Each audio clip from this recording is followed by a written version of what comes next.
Hello, everyone. Hello, everyone. Thank you so much for staying this long with us. When we were planning for this presentation, we thought, OK, people will be leaving to the airport. Look at that. We have a lot of people here, so thank you so much thanks for joining. Coming. Presentation. So this presentation is about developer experience at the end of the day. It's titled Breaking Barriers. That sounds very AI, ChatGPT generated. It kind of is. But at the end of the day, what we want to talk about, it's like, application developers, how do we make their life easier, the things that we can do with CNCF projects, and what's there in the cloud native space, and basically the gaps that we are seeing in the ecosystem. Yeah, let's ask first. So who is a developer here? Raise your hand. Application developers. Amazing. Good. Yes. This is good. OK. Who is a platform engineer? OK. It's mixed. Yeah. It's great mixed, audience. so, yes. Yeah. Good stuff. So again, as like my previous presentation, I think that Thomas, your presentation was pretty similar. We are very interested in getting developers talking to platform engineers. So you will see a lot of this content around that. What do platform engineers need to know about developers, and what developers need to know about the platform side of things? So when you are in a developer's role, you conceptualize what you need to do using kind of like 3 building blocks in this case. You have ideas or requirements, the things that you need to change in your software. You will go and do some work that's translating the requirements into something that will run somewhere. And that somewhere, it's going to be usually a production environment where your changes need to be actually propagated to or promoted to, right? That's going to be basically in front of your customer, and that's going to make your company get some money and produce some value, right? Or just help someone with something that they are trying to do. If you drill down into actually how do you transform requirements into something that runs in front of your customers, we usually find outside in the internet, and we have been doing this for a long time. So there are like 2 big phases, like the inner developer loop and the outer developer loop. Today, we are a little bit more focused on the inner loop because, again, we wanted to talk to developers or try to talk with platform engineers about what developers are doing. So in general, when we talk about the inner loop, it's all about that, how a developer reads a requirement, understand the code changes that they will need to do in the systems that they are working on, and then we'll go through this loop as many times as they need to make sure that they are implementing what is required there for the work that they are doing. And it all starts with code, right? Like you need source code somewhere. And then you need to be able to compile or just run your code if it's not a compiled language, and then write unit tests to make sure that you are doing whatever you're supposed to be doing.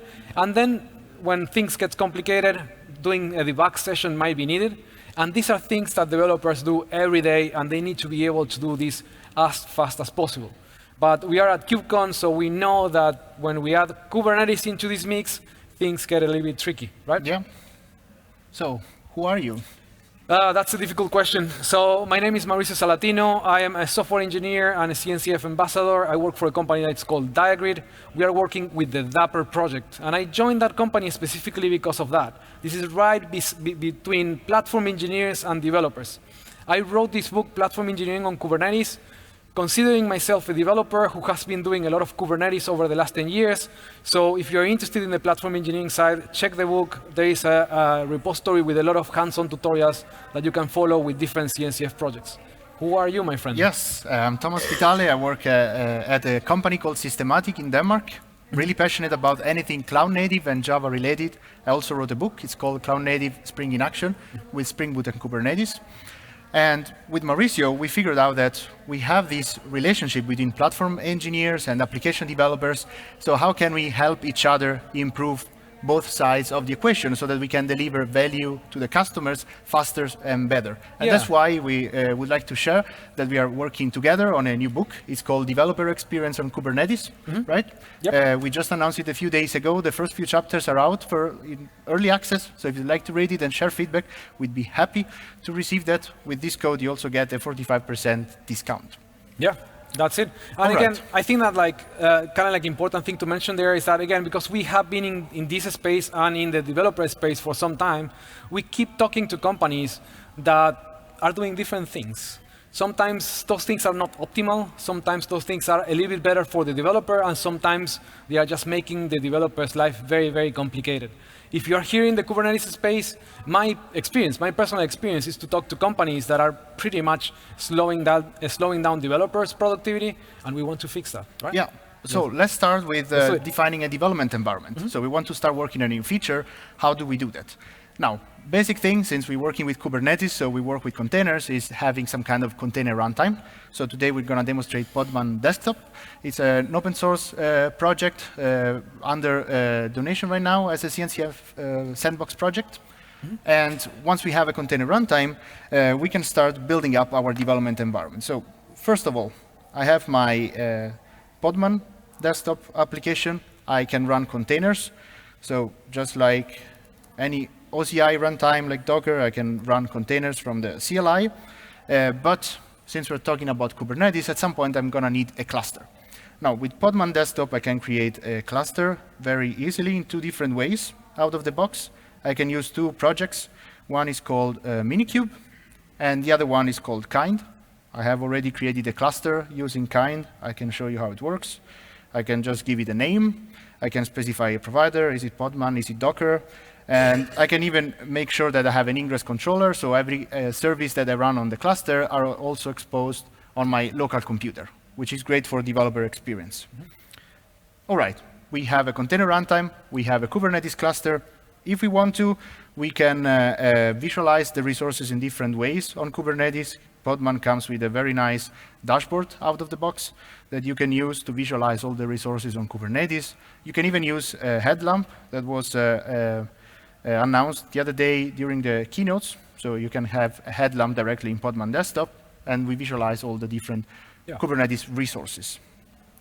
However, once we have this environment, we need to open up our project. And typically, we have an issue because whenever we define a development environment, we have to also think about how we share it with the team.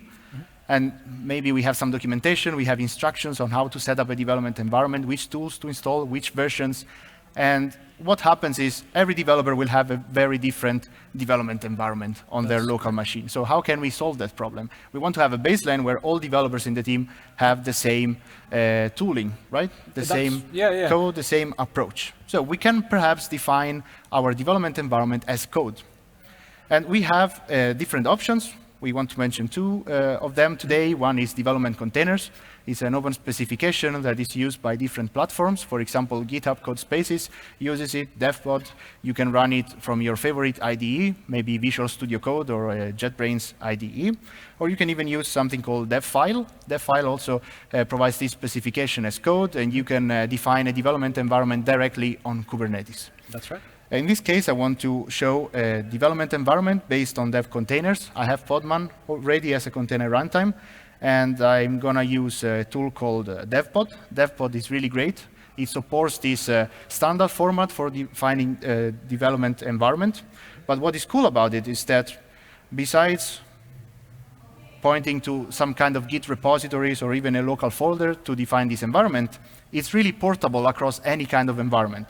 So of course, I can run it locally on Docker or on Podman, but I can choose to run it in the cloud, or maybe I have a Kubernetes cluster.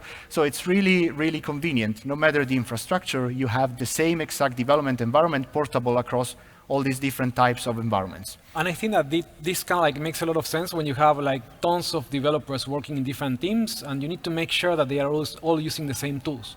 That reduces differences between environments, but also it makes sure it helps for developers just to get started faster. Yeah, and we also want to make sure that developers use their favorite IDEs, the ones that they are the most productive with, and that's also why you can choose your favorite IDE. Maybe you're working with a AI agent, so you can use Cursor, or you can use Visual Studio Code or IntelliJ. In this case, I have defined a workspace for our demo application, and it's running in Visual Studio Code directly in the browser, so I don't even need to install my IDE. And then from here, this is a Java project. I don't have to install Java. I don't have to install any tooling related to this application. So what I can do directly is run my Spring Boot application, and that's it. So as a developer, it's great. Maybe I just joined a new project. I do a git clone operation on my repository for the project I need to work on, and then using DevPod or using any of the other tools that support dev containers, I can just get started working on a feature. That's it. That's great. Yeah, that's good. And remember, like this, what we are showing here is just starting an application, but this is where you sort out things like credentials to internal repositories, secrets to access like the shared company internal system that you need to see the requirements, and all these kind of things that for a developer joining a team, it's just such a pain. Yeah. It can take 2 weeks to figure it out. Yeah, exactly. And also to use this at scale, maybe providing this kind of service from the platform, you can think of embedding this dev container specification as part of a template in Backstage, if you're using Backstage or another developer portal. So whenever you bootstrap a new project, you automatically get all the configuration needed to start working on that project without having to install any tool. The only dependency I have on my machine right now is a container runtime. That's all I need as a minimum. But okay, we got the project. Now we need to start working, right? We need to start. Need to start working on the real feature. We need to start doing some stuff, right? And again, like as I mentioned before, remember like the inner developer loop and the outer developer loop. So if we think about like, removing Kubernetes from the development set of tasks that the developer is doing, then we just need to make sure that we automate all the way to running that application that the developer is working outside containers, outside Kubernetes, to a Kubernetes environment. The other approach and things that companies are doing is like, okay, let's make sure that developers can have a local environment where they can run things in containers and in a local Kubernetes cluster, or maybe like in a remote development environment. But again, adding Kubernetes to the inner loop will complicate things in some different ways. I'm not saying that that's a bad thing. It will reduce the differences between how you run the application locally and remotely, but it will add some complexity. Because again, we are writing a book that it's about developer experience. This session is about developer experience. What we have been trying to do is to look out there, see different communities, different languages, different tools that will help you to go faster. And the main problem that we are talking about here is that when you are working on an application as a developer, right, like a Java developer, a Go developer, you only care about your application code and the runtime that you need, like the Go runtime, the Java runtime, the Node runtime. If you're adding containers on top of it, now you need to understand how containers work. How do I create a container? How do I run it? How do I distribute a container is also an important part. And finally, again, if you add Kubernetes on top of it, now you need to understand how Kubernetes work, what kubectl or kubectl is, and how to use it, how to create the YAMLs for it. Again, we are adding things on top of the inner loop that will make the life of developers complicated. This is, for me, in my personal experience, learning Kubernetes had taught me a lot about application architecture and how to do things.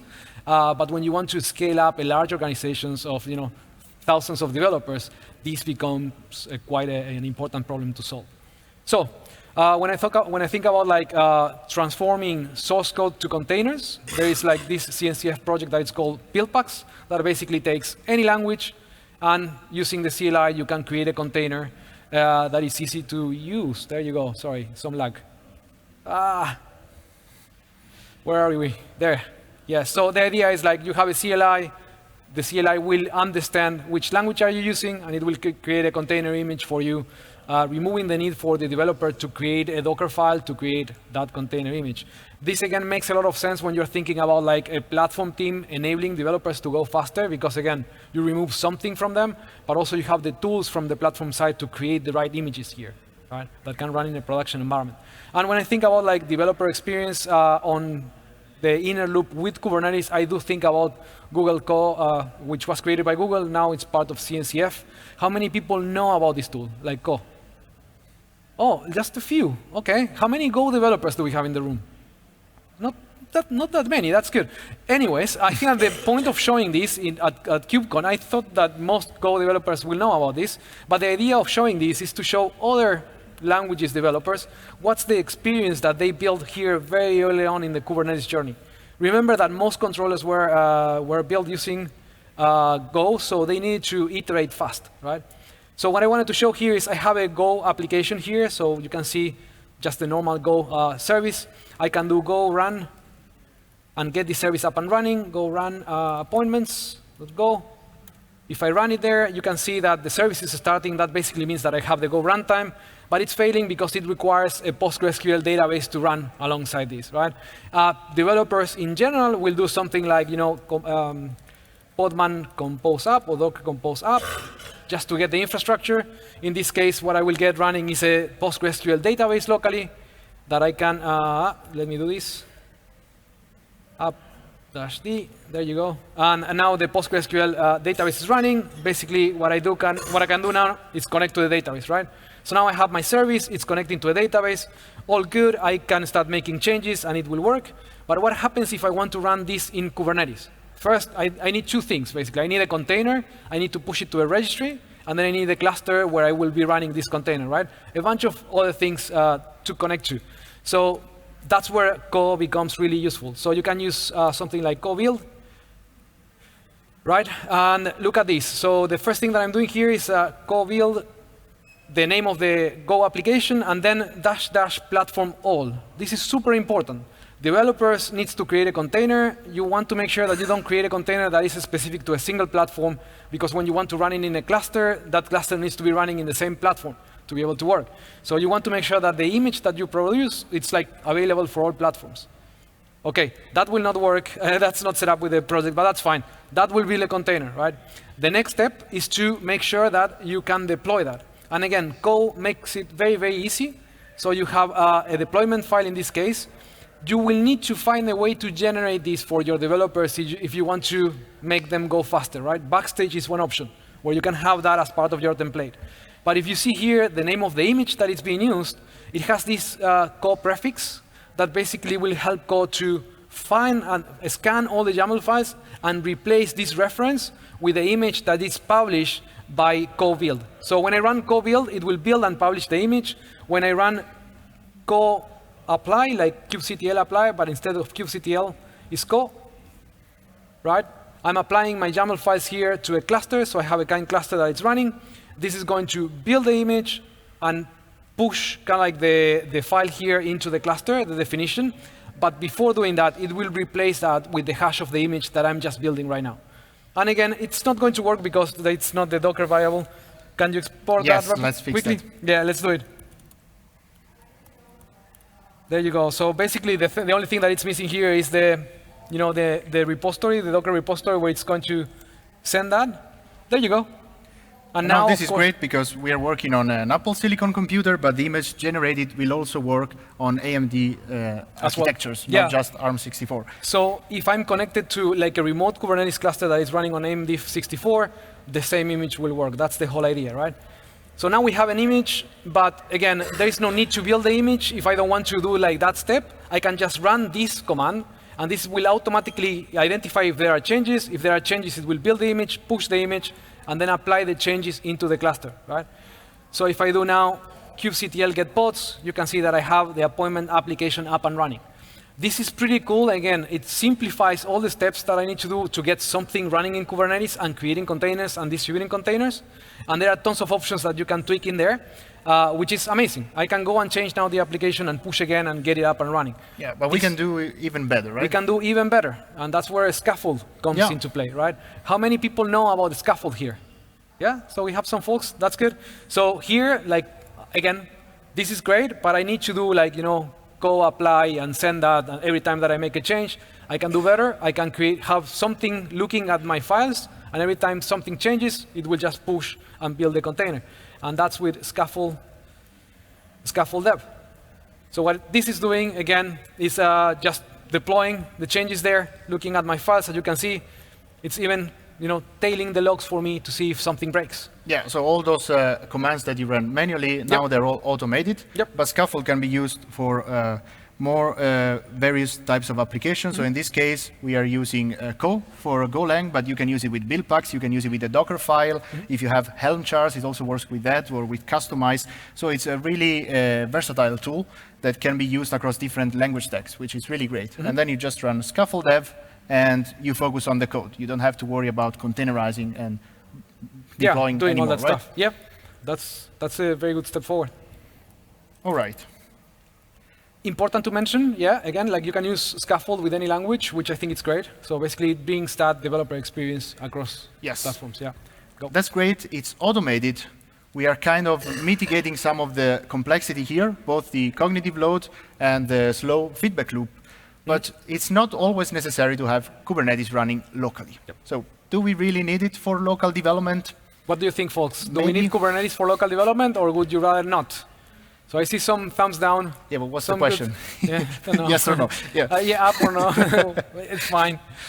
Let's answer Both the question. options are great, Yeah, I but think based on the both context, we don't necessarily need Kubernetes, right? Yeah. We have lots of different ecosystems out there already with a great developer experience in Java, in Python, in Node.js, even in Go. We can establish these very nice automated development workflows. So that where you start a command and then you just focus on the code, that everything will be updated automatically under the hood.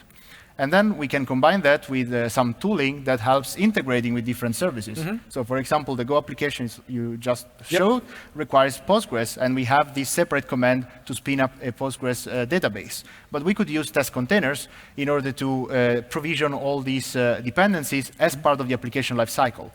So let's have a look. We can use test containers across different languages. Maybe in Java, I want to define a RabbitMQ container, or in Python, I have Keycloak. In Go, I have a PostgreSQL container. What happens is that whenever I start the application or I run integration tests, even, then I get this container up and running. So I don't have to worry about running a compose file beforehand and remembering also to do an unprovisioned, a clean unprovisioned operation afterwards. I think that's the difference. Like here, you get like a life cycle management on when these containers are created. So if you're running different kind of integration tests, you might need different combination of containers to start and to stop. And I think that test container is trying to solve specifically that problem. Yeah. So I have here a Java application right now that also needs a Postgres. I don't have to install it. Let's see. So I don't have to run it. I want to do it from here. It's gonna look nicer. So I have a Java application, demo application. I can run it. So I can see now it's starting. A PostgreSQL database is provisioned for me. I can show you that I'm not lying. Let's go to Podman, and we can see that there's a PostgreSQL container that you created earlier from Compose. But we also have a PostgreSQL container down here. The flavor is PG Vector. It's an extension to Postgres for doing vector store operations. So if you're using AI, it's quite nice. But then I can just call the application. So I'll do it here. Let's see. London, baby. Now let's make some changes. There you go. Kubernetes, baby. And spelled correctly. And I don't have to restart anything, but I can just send the request, right? And it will be updated automatically. So I can just enter into this continuous development loop and focus on my code, and everything will be updated under the hood for me, including the dependencies. But that works great with Postgres or other third-party dependencies, but how about the APIs that you might integrate with? Because maybe your teammates are working on a different application and you want to integrate with it. So Microx provides this capability of testing against APIs, doing this contract testing. So whenever you have an application integrating with a REST API or a messaging API, you can actually include Microx via test containers as part of your application lifecycle. So you can really focus on developing your application in isolation. You don't need all these extra dependencies that just makes the developer experience worse and the feedback loop slower. So in this case, my application is calling an external API. It's called the Friends API. I even have an open API definition for this API that the other team working on this application provided me with. So just by using this open API definition now, I can rely on Microx to run automated tests for my application against that API and make sure that my application is compatible with that API when I call it. So I can show you in the test that I'm using test containers to define a Microx service. And this Microx service will provide all the mocks based on my friend's OpenAPI specification. So I have now a solution working both with third-party dependencies, but also with other type of services that other teams in my organization might be working with. Yeah, and this is pretty interesting because, again, what we are trying to do here is we are trying to give different teams the tools that they need so they don't need to kind of like wait tons of time just to run integration testing, right? In this case, you are running contract testing to make sure that your service is working against a very specific version of another service that maybe other team is building without the need of even just starting an instance of that service. Yeah, but I mean, we are focusing on the inner loop, but eventually we really have to hit production. Of course. That's where the software will provide value, right? That's so correct. how can we deal with these service integrations in production? Yeah, I think that like service integration is a very interesting topic in the sense of, again, when you rely on external services, third-party services, or even managed service from cloud providers, you need a way to actually simplify the access to these APIs to developers, right? You don't want them to start learning about each new service that they are going to use, and even for simple things, like how many people is using Kafka here in the audience? Okay, so we have some Kafka users, or RabbitMQ, or ActiveMQ, you know, like there are tons of these messaging broker systems that are amazing at doing what they do it at a scale, but the main problem is as a developer, if I don't use it, I haven't used it before, I need to learn about all the details on how to use it. And I think that that's where the Dapper project that I'm working for is extremely useful, because it actually provides APIs for developers to do things that they need to do in their cloud-native applications. How does it work? So imagine that you have applications in any language, right? Dapper is this blue box in the middle that it's between your applications and the infrastructure that they might want to access. And that diagram, I understand, that's complicated. It has a lot of different logos, a lot of different icons as well. So let's make it extremely simple.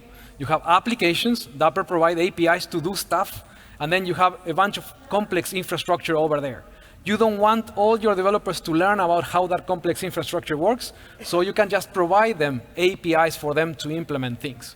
And let's use that message broker idea. Like Kafka, again, is amazing of doing what it does, but sometimes it takes me so much time to learn that I will spend 2 weeks figuring out the right parameters to create a connection to the cluster. In this case, what Dapper does, it actually exposes these two things that are down below, right? Publish events and consuming events. As a developer, I can understand those APIs. I want to publish an event, I want to consume an event, right? So that's kind of like what I use from my application, and then I use Dapper in my cluster to connect to the Kafka cluster, so it can actually move messages between applications. So how does it look? The first example is with Java. You can see Dapper client, publish event. I need a broker name and then a topic name. And then I just send an object there, and it will be serialized and sent to whatever infrastructure is configured behind the APIs. The example in Go is down there. It's the same thing, Dapper client, publish event. Now you're publishing event from Go applications. Again, we have some examples in a repository. I don't think it's worth running it, and we're running out of time. So let's close it up. Yeah. So developer experience is really all about enjoying what we do as application developers, right? So we really want to get the best tools, the best experience, because it's our daily job. We spend every day doing that. What we are identifying with Mauricio is kind of like a map of all the 10 main friction points of the developer experience across the entire path to production, because each of these points is associated with challenges. So we really, I'm trying to aim at having some kind of map or guide that can also help us prioritize how to improve the developer experience based on what is the most maybe critical challenge, because that also varies. Every organization is different, so there's no one single solution. We showed some tools today. They might work for you or they might not. There are other tools that might fit your purpose better. So it's all about really understanding what are the problems as application developers and then finding the right solution based on that. And right? Today we have covered the inner loop, right? But actually the outer loop is also something that we need to fix if we want to improve developer experience. If you are pushing code and waiting for integration pipelines to run and you're not getting the right feedback, or even if you don't have access to the right information about how your applications are running in production, then you are actually slowing down your developers. Yeah, and within the CNCF, we're really trying to get some more application developer view or point of view in the CNCF Landscape. As you know, is very big, very large, but not everything is relevant for developers. So we are co-chairing a group together with our friend Daniel O about application development within the tag app delivery in the CNCF. So if you'd like to join, we are really looking forward to get more support and help from developers to really understand the problems. Like this very track, this presentation is part of a new track at KubeCon about application development. This is the first time that KubeCon has a track dedicated to application development. So we hope to see more and more developers joining these events, joining CNCF events, And if you want to collaborate, help us. We are currently working on different initiatives right now to bring more developer perspective into the CNCF projects. Join us. You can find us on Slack. We meet every 2 weeks. So we are really open to any kind of contribution. We want to hear from you if you're application developers, if you're platform engineers as well. We want to really help bridging the gap between platform engineering and application development. Thank you so much for staying. Thank you so much. Thank you so much.